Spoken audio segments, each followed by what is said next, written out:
José Francisco Sieber. I work as a protection officer for the United Nations High Commissioner for Refugees. I'm currently working with the UNHCR office in Mexico. It's quite positive to see that there are many different initiatives from Mexican civil society to promote this space of protection.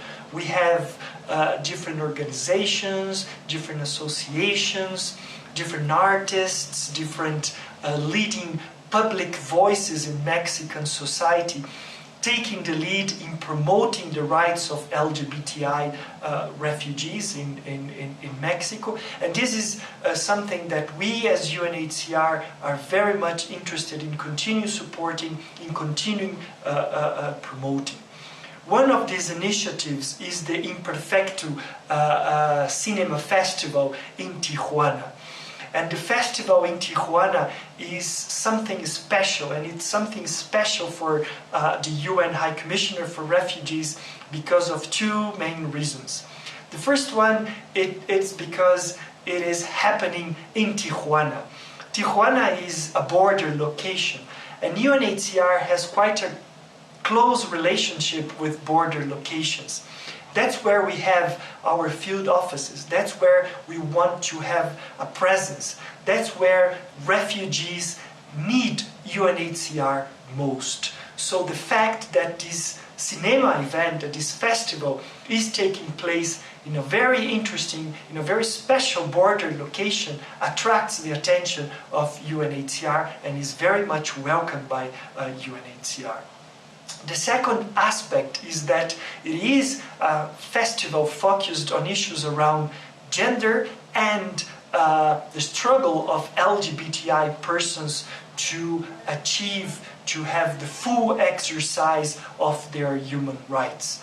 So this is something that comes in connection to our mandate in Mexico to continue ensuring international protection for LGBTI persons in a location where refugees need us most. So welcome to Imperfectu, and we really appreciate the effort that all the efforts that Mexican civil society, that the organizers of this event are applying, are making effective the rights of LGBTI refugees in Mexico. So welcome and thank you very much.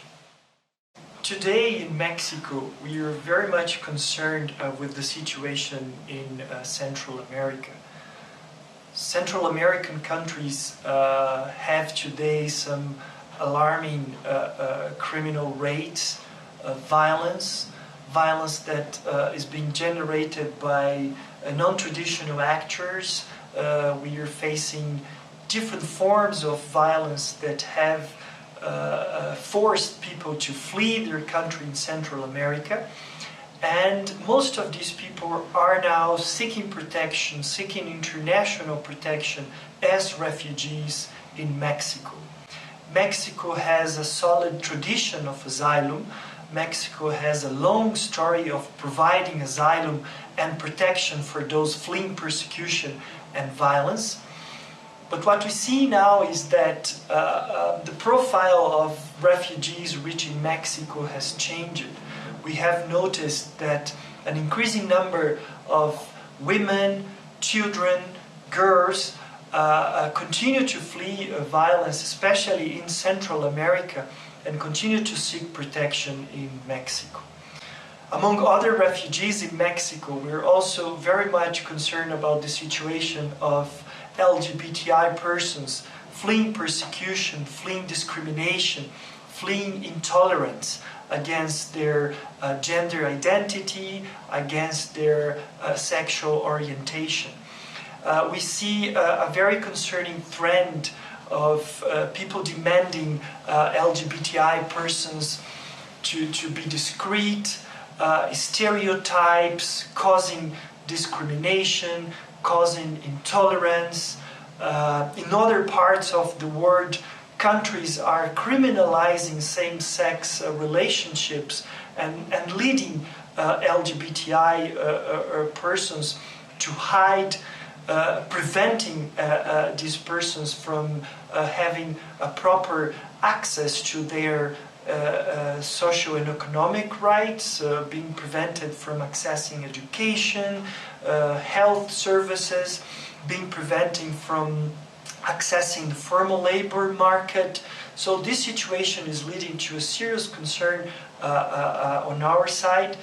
Here in Mexico, it is quite important to say that Mexican authorities do recognize people fleeing their home countries due to a well-founded fear of persecution because of being LGBTI. These persons are being granted refugee status. This is a positive trend, a positive decision on the side of Mexican refugee authorities. But at the same time, these people are being granted protection, are being granted asylum in Mexico. There's also a challenge for them. They must integrate, they must find a way to reconstruct their lives in a country that's not their own country. There are sometimes language barriers, sometimes they also face intolerance, discrimination. So we continue to work with authorities in Mexico as well as many NGOs, many civil society organizations that are dedicated to expand the existing space of protection for LGBTI refugees in Mexico.